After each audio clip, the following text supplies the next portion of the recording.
Damari, at 36 years old, understood the immense and unforgiving power of momentum. As a Savannah port pilot, his entire life was dedicated to managing it.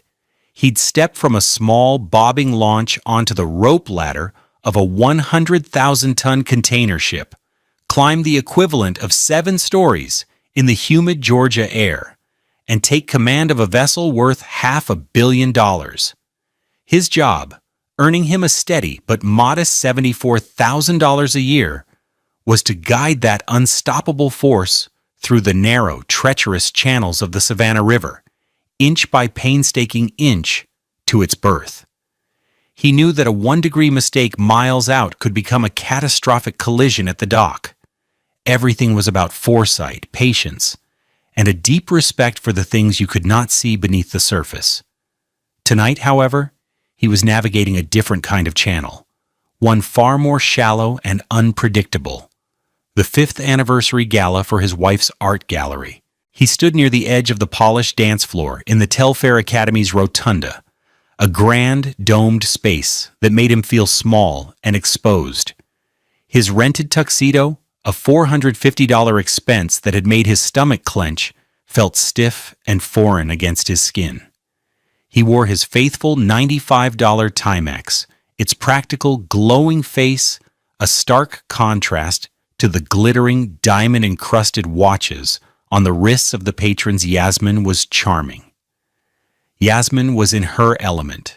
She moved through the crowd of 180 guests like a ship under its own perfect power. Her gown, a shimmering silver creation that cost a staggering $3,200, flowing behind her. Her luminous, deep brown skin seemed to capture the light from the crystal chandeliers overhead. She was the owner of Aura, a boutique gallery, just off Forsyth Park that specialized in abstract sculpture and notoriously expensive Gala Geechee art. The gallery was her dream, a dream he had supported by working overtime, by taking the less desirable night and weekend shifts, and by pouring his savings, a little over $28,000, into her initial launch. The gala itself, a lavish affair with a string quartet, an open bar serving $150 a bottle champagne, and catering from the Gray, had cost them nearly $38,000, draining their joint account to a terrifyingly low 4-figure number. "It's an investment, darling," Yasmin had said, waving off his concerns. "You have to spend money to make the right people feel important." He had no idea what was coming. Have you ever felt that gnawing unease in a place where you're supposed to feel happy? That subtle, cold dread that tells you something is profoundly wrong, even when everyone around you is smiling? If you have, let us know in the comments how you handled it. Damari was feeling it now, a deep, tidal pull of wrongness in his gut. The facade of their life was as carefully curated as one of Yasmin's gallery exhibitions. Their home in Ardsley Park, a restored 1920s bungalow they'd bought for $420,000 3 years ago, was a testament to her taste. The walls were painted in muted, complex grays and blues, adorned with art from her gallery, a $15,000 metal sculpture here, a $9,000 abstract canvas there. Their furniture was minimalist and uncomfortable, chosen for its sharp lines and designer name, like the $6,000 Italian sofa that felt like sitting on a block of stylish concrete. Damari's contributions were relegated to the unseen. He was the one who, on his days off, had painstakingly stripped and refinished the original heart pine floors. He was the one who'd spent a month of weekends rebuilding the back porch, his hands, more accustomed to the sensitive controls of a ship's bow thrusters, growing calloused from the hammer and saw. The wooden nails had cost him $1,800 out of his personal account. Yasmin had praised the result, taking a picture for her Instagram with the caption, "Finally got our porch retreat finished, #homebody, #design."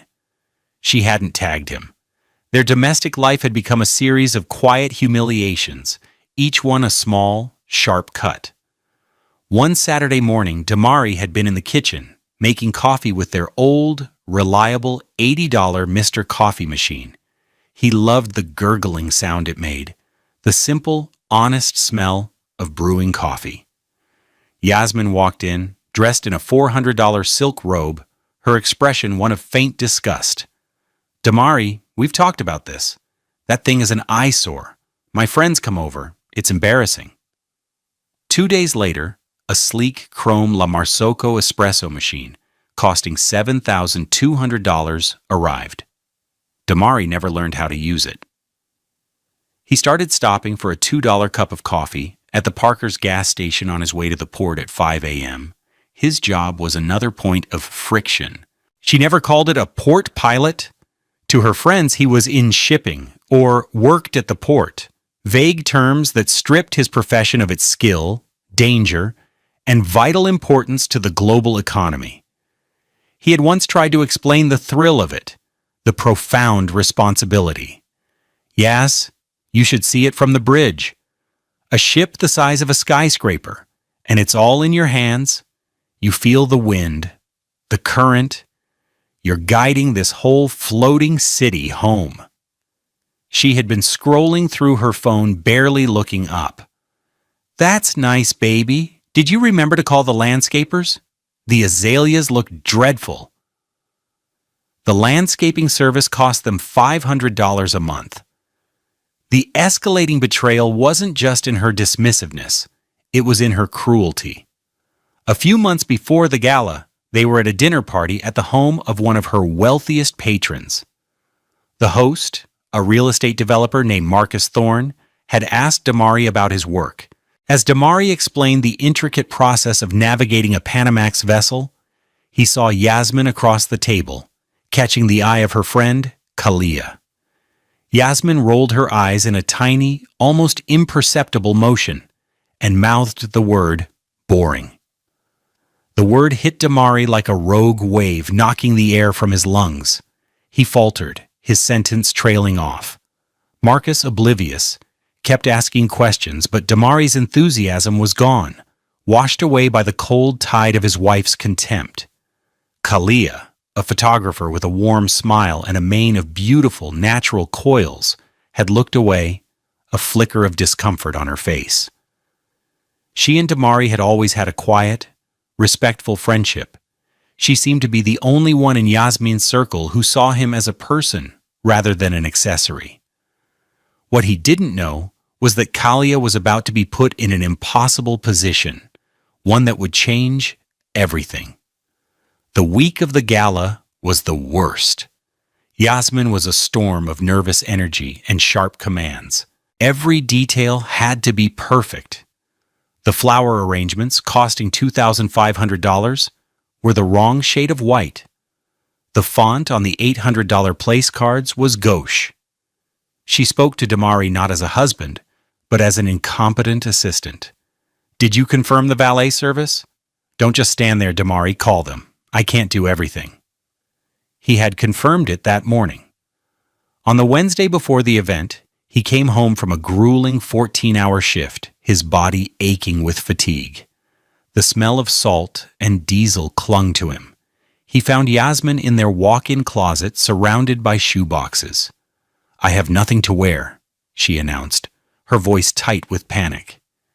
He pointed to the racks of designer dresses, a collection worth more than his Toyota Camry. "What about all these?" She waved a dismissive hand. "Old. Everyone's seen them. I need something new, something that says success." The next day, the $3,200 silver gown arrived, a purchase made without a word of consultation.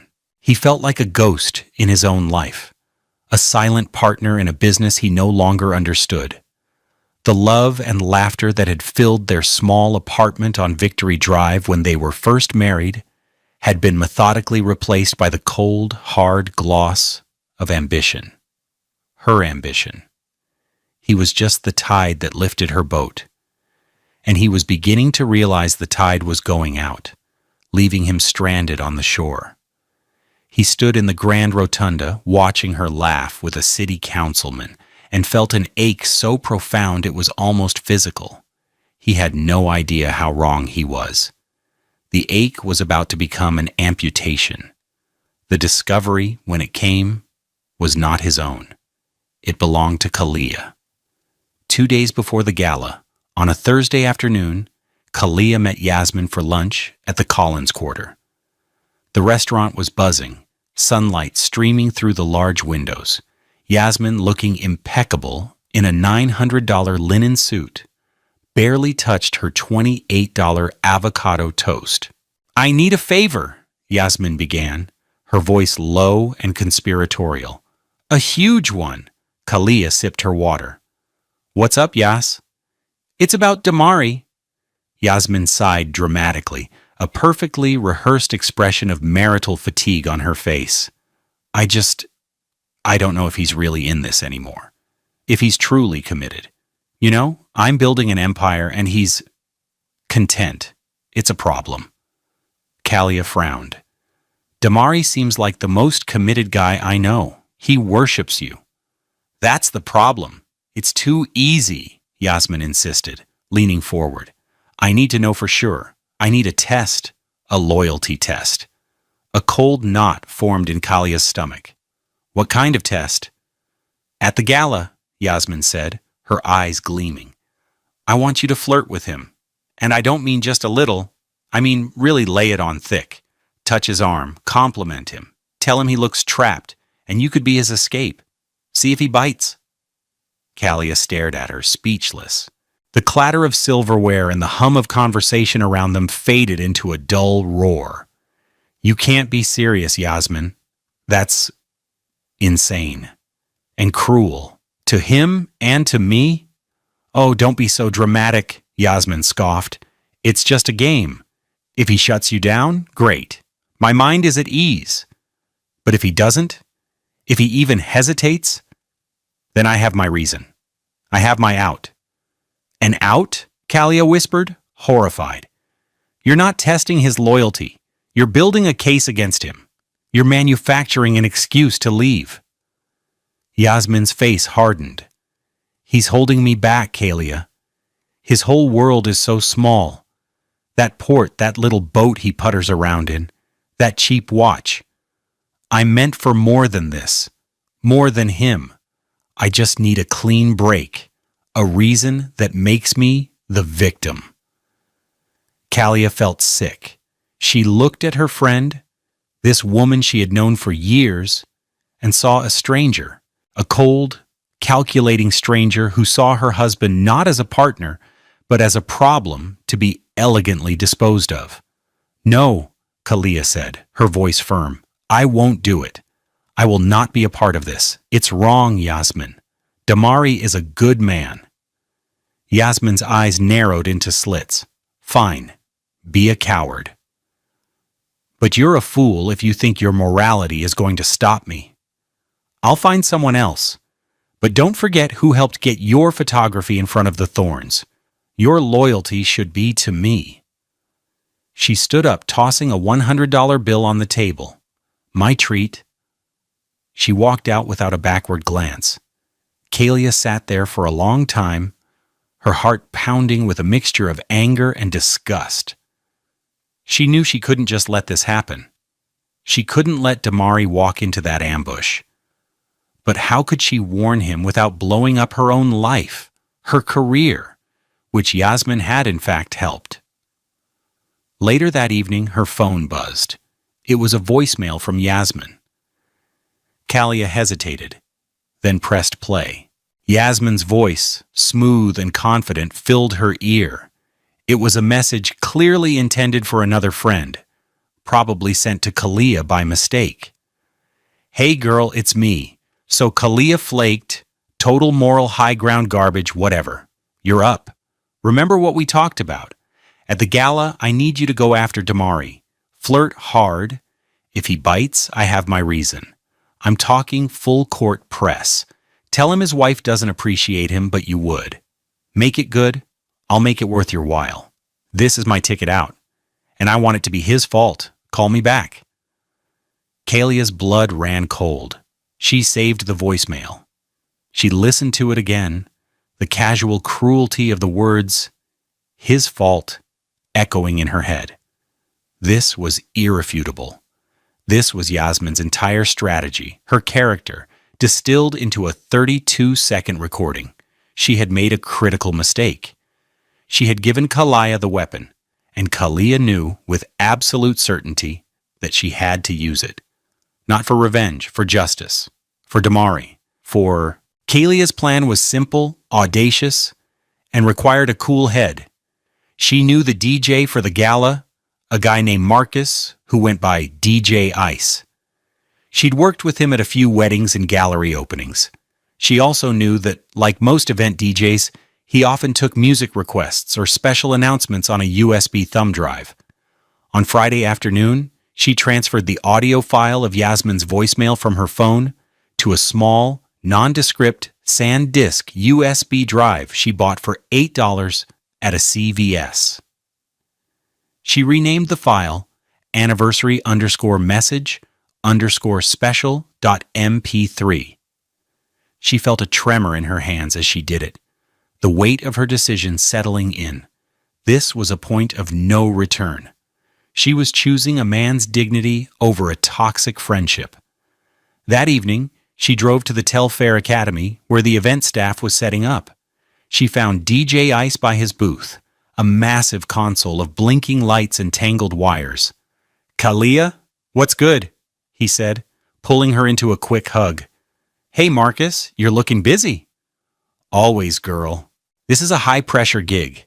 Mrs. Thorne wannabe over there is wound tight." He nodded toward Yasmin, who was directing florists with sharp, angry gestures. Kalia took a deep breath. "Listen, I have a huge favor. Yasmin asked me to give you this." She handed him the $8 thumb drive. "It's a surprise for her husband. A special anniversary message. She wants you to play it right after he gives his toast. She said you'd know the moment." DJ Ice took the drive. "A message? Like a recording?" "Yeah," Kalia said, her heart hammering. "She recorded something for him. She wants it to be a big, public moment. You know how she is." He laughed. "Don't I ever? A big public moment is her middle name." "All right. Consider it done. Anniversary_message_special. I'll cue it up." "Perfect," Kalia said, forcing a smile. "You're a lifesaver." She walked away, her legs feeling unsteady. The lie had been so easy, the deception felt both terrible and necessary. She had just armed a missile and aimed it at the heart of her friend's beautifully constructed life. She wouldn't be attending the gala. She couldn't bear to watch the explosion. She would be at home, waiting for the fallout, praying she had done the right thing. Back at the gala, Damari was feigning normalcy, playing the part of the proud, supportive husband. He smiled, he shook hands, he made small talk about the weather and the surprisingly good crab cakes. Each interaction felt like a performance. He was an actor in a play he hadn't auditioned for.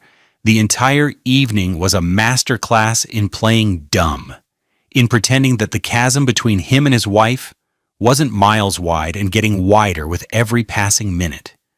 He endured a conversation with one of Yasmin's art world friends, a woman draped in a $2,400 Burberry dress, who asked him what he did.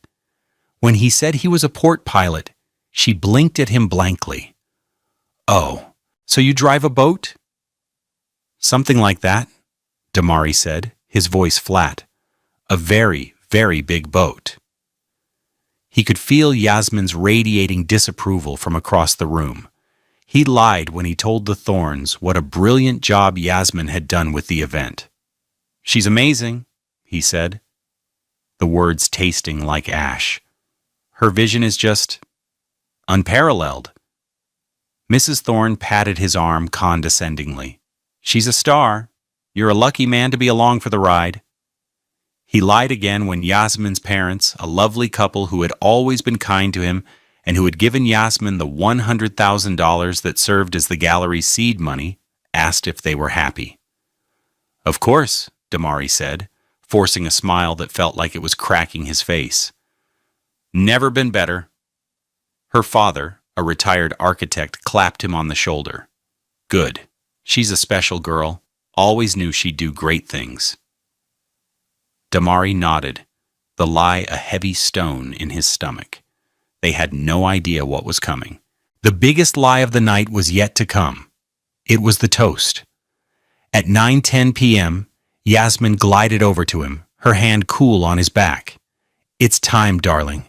Go up there and tell everyone how wonderful I am. She smiled, but her eyes were cold, issuing an order, not making a request. He walked toward the small stage, his heart a slow, heavy drum against his ribs. The string quartet finished their piece, and a polite smattering of applause filled the rotunda. The event coordinator handed him a microphone. The metal was cold in his trembling hand. He looked out at the sea of 180 faces, all turned toward him, expectant. He saw Yasmin in the front, her head tilted, a perfect picture of a proud, adoring wife. It was the most convincing lie of all. Good evening, everyone, he began, his voice steadier than he expected.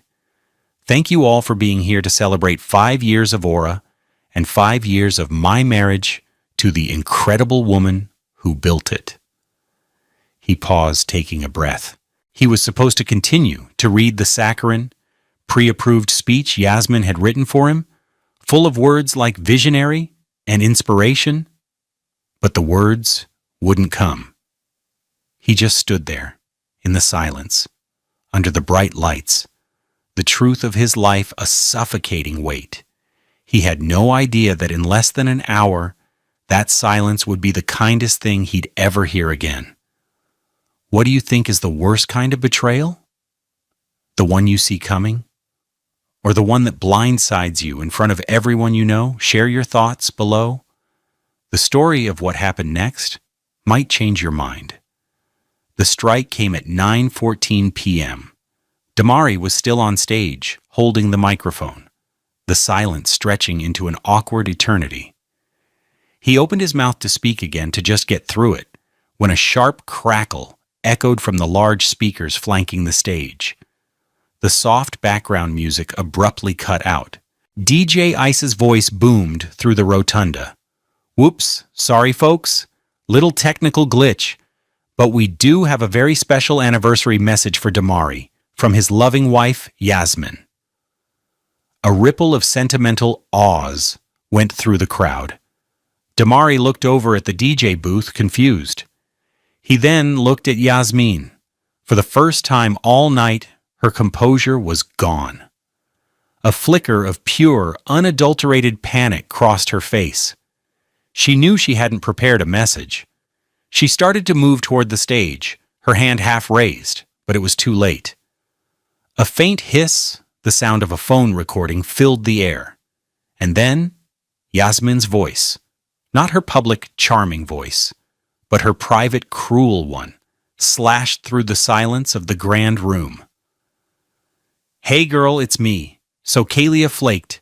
Total moral, high ground garbage, whatever. You're up. Remember what we talked about. At the gala, I need you to go after Damari.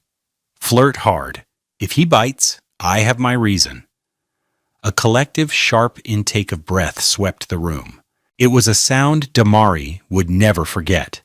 180 people, all holding their breath at once. Phones, which had been politely tucked away, were suddenly in every hand, their small red recording lights blinking in the dimness. The voice on the recording continued, each word a hammer blow. I'm talking full court press. Tell him his wife doesn't appreciate him, but you would. Make it good. I'll make it worth your while. This is my ticket out, and I want it to be his fault. Call me back. The recording ended. The hiss stopped. And a silence unlike any Damari had ever experienced descended upon the Telfair Academy rotunda. It was a dead silence, an absolute void of sound, heavy and suffocating. It was the sound of a life imploding. Damari stood frozen on the stage, the microphone still in his hand. He looked at Yasmin. Her face was a mask of chalky white horror. Her mouth was slightly open, her eyes wide with disbelief and dawning terror. She looked from Damari to the crowd, to her parents, whose faces were etched with shock and shame, and back to Damari. Her carefully constructed world, her perfect image, her entire facade had been demolished in 32 seconds. He felt a strange calm settle over him, the kind of hyper-focused clarity he felt in the final, tense moments of docking a massive ship. The background noise of his life, the anxiety, the resentment, the quiet heartbreak, had vanished. All that was left was the truth, stark and ugly and undeniable, hanging in the air for everyone to see. He lowered the microphone. He looked directly at Yasmin, his expression not angry, not sad, just empty. He saw her lips form his name, Damari, but no sound came out. He turned, placed the microphone carefully on the lectern, and walked down the steps of the stage. The crowd parted for him like the Red Sea. No one spoke. No one touched him. They just watched, their faces a mixture of pity, fascination, and horror. He walked past Yasmin's parents, not meeting their eyes. He walked past the Thorns, who looked utterly scandalized. He walked past Yasmin herself, who reached out a trembling hand for him. He didn't flinch or slow down. He just kept walking. He walked through the grand entrance, past the stunned valet attendants, and out into the humid savannah night. The cool air hit his face. He stood on the sidewalk for a moment, the sounds of the city, a distant siren, the chirp of cicadas, the laughter from a passing bachelorette party's pedal cab, slowly filtering back into his awareness. He had walked into that building as Yasmin's husband. He walked out as a free man. The consequences began to cascade before Damari even reached his 2012 Toyota Camry. The first voicemail came through at 9:19 p.m., just as he was starting the engine. It was Yasmin, her voice a frantic, high-pitched whisper. Damari, pick up the phone. You don't understand. That wasn't what it sounded like. It was a joke, a stupid joke. Damari, please come back. We can fix this. He deleted it without a second thought. By the time he was on the Truman Parkway heading home to Ardsley Park, his phone was vibrating non-stop. A text from Yasmin's mother. Damari, please call us. We are so sorry. A voicemail from her father, his voice thick with rage and disappointment. Yasmin, what has she done? Son, I don't know what to say. He arrived home at 9:43 p.m. and walked into the house that had always felt more like her showroom than their home. For the first time, it was silent. Truly silent. No tension, no unspoken resentments, just the quiet hum of the refrigerator. He went into their bedroom, took a black duffel bag from the top of the closet, and began to pack a bag for her. He folded her expensive silk pajamas, her designer jeans, the casual clothes she wore when she wasn't performing. He was calm, methodical. Each item he packed was a weight being lifted from his own shoulders. He placed the bag by the front door. At 10:15 p.m., a text from Kalia came in. Damari, I am so sorry for how that happened, but you needed to know the truth. I hope one day you can forgive me. He texted back a single word. Thank you. The fallout for Yasmin was immediate and catastrophic. First, the social collapse. The 180 most influential people in Savannah's art and society scene had heard her plot in her own voice. By the next morning, the Gala voicemail was the only thing anyone was talking about. Her name was Mud, the Aura Gallery.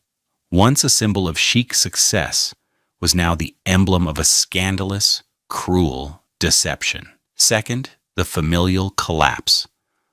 On Sunday, Damari emailed the audio file to Yasmin's father with a simple subject line, the truth. An hour later, his father-in-law called him. Damari, he said, his voice heavy. "My wife and I, we are ashamed. Deeply ashamed. We raised her better than this. The $100,000 we invested in her gallery, we considered it a loan against her inheritance. That loan is now due. Third, the professional collapse. On Monday morning, word spread through the tight-knit artist community. The Gulagichi painter whose work was the gallery's main draw called Yasmin and terminated their representation agreement. "My art is about heritage and truth," she told her. "You have no respect for either." Within a week, 3 other major artists had pulled their work, leaving the gallery's white walls stark and empty. The monthly rent for the gallery space, a punishing $8,000, was now an impossible burden. Fourth, the financial collapse. Damari met with a divorce attorney on Monday at 9 a.m. He played the recording. The attorney, a sharp, no-nonsense woman named Helen Grant, listened with a grim expression. "In Georgia, adultery or cruel treatment can significantly impact alimony and asset division," she said. Her fee of $1,200 per hour seeming like the best investment he'd ever made. This recording is evidence of intent and extreme emotional cruelty. It's a slam dunk. They filed that day. Because of the blatant, premeditated nature of her actions, the judge awarded Damari the house and its equity, citing it was largely maintained by his labor and premarital funds. Yasmin, who had funneled all their joint money into the gallery and her lifestyle, was left with her personal debts and a tarnished reputation. Yasmin's voicemails during that week traced her complete disintegration. Monday, 8:30 a.m. Anger. "How dare you? You're trying to ruin me. After everything I've done for us, for our name." Tuesday, 11 p.m. Bargaining. Okay, I messed up. It was stupid. But we can't throw away 5 years.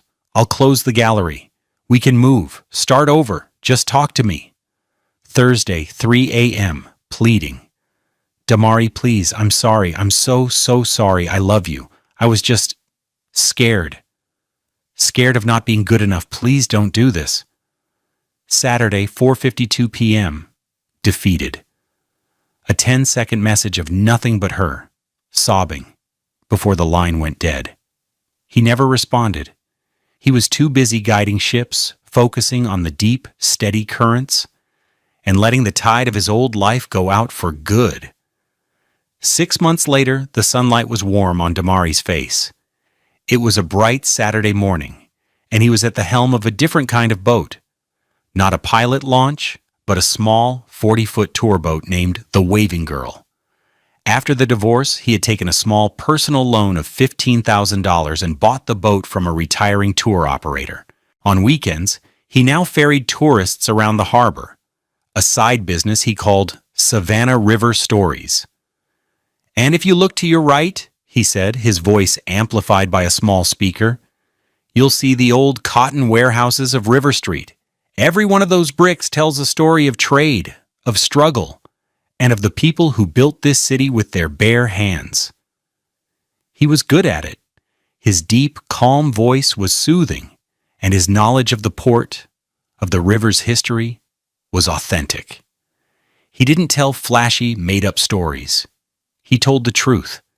He pointed out the markers for the channel he navigated in the dark, explained the logistics of a container ship, and told the legend of Florence Martis, the waving girl who greeted every ship for 44 years. He was making an extra $1,200 a month, but it wasn't about the money. It was about reconnecting with the water, not as a job, but as a home. It was about sharing his small, quiet world and seeing the wonder in other people's eyes. He was no longer in shipping. He was a storyteller. The house in Ardsley Park was different now, too. It was his. The uncomfortable $6,000 sofa was gone, sold on Facebook Marketplace for $800. In its place was a big, comfortable leather couch he'd bought for $1,500 at a local furniture store. The stark, expensive sculptures were gone. His walls now held nautical charts, historical photos of Savannah, and a beautiful, framed photograph of the port at sunrise, a gift from Kalia. She had her own studio now and was thriving. They had met for coffee a few times. A quiet friendship built on a foundation of mutual respect. He spent his evenings on the back porch he had built, reading books, no longer feeling like an intruder in his own home. He had planted a small garden, and the first tomatoes were beginning to ripen on the vine. The house was no longer a cold showroom. It was a sanctuary. On Sundays, he had a new ritual. He would drive out to Bonaventure Cemetery, not to mourn, but to walk. He'd wander the beautiful, haunting avenues lined with ancient oaks, dripping with Spanish moss.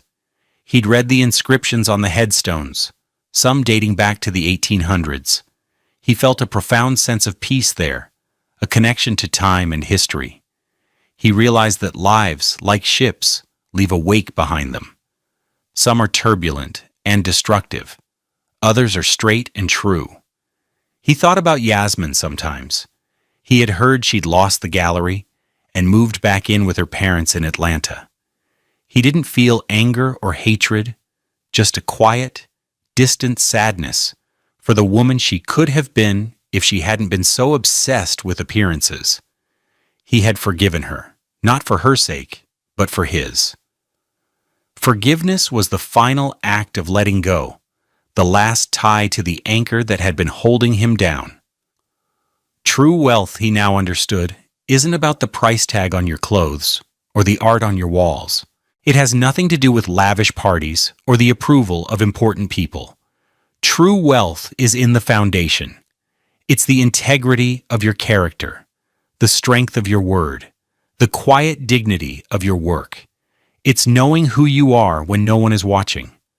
A ship can be covered in gleaming paint and fly a fancy flag, but if the hull is rotten, it will sink in the first storm. Yasmin had built a beautiful ship, but it was rotten to the core. Damari's own vessel was smaller, simpler, but it was solid.